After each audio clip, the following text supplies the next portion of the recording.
Terus gimana bang kalau badan kita dimasukin chip? Halo, selama lu ke kelurahan masih disuruh fotokopi KTP, kita masih primitif tahu deh. Lu ngiranya kita udah keren banget belum? Bang, tapi kita vaksin dari luar, gimana kalau data kita diambil bang? Ih, lupa lu ya, data kita kemarin udah bocor, dibocorin, udah dijual. Suka lupa lu ngerasa data kita aman, kita enggak. Komika Bintang Emon menyinggung orang-orang yang tidak mau melakukan vaksinasi COVID-19. Keengganan ini karena adanya informasi yang beredar di masyarakat, seperti mengandung chip hingga pengambilan data pribadi.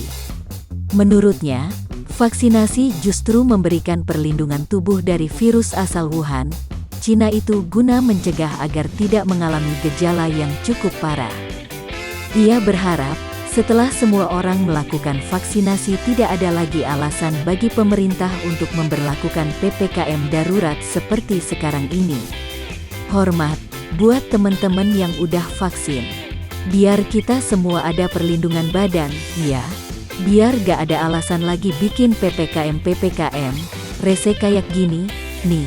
Tutur pria yang bernama asli Gusti Muhammad Abdurrahman Bintang Mahaputra itu melalui unggahan Instagram, dikutip Tribunnews Rabu, tanggal 7 Juli tahun 2021.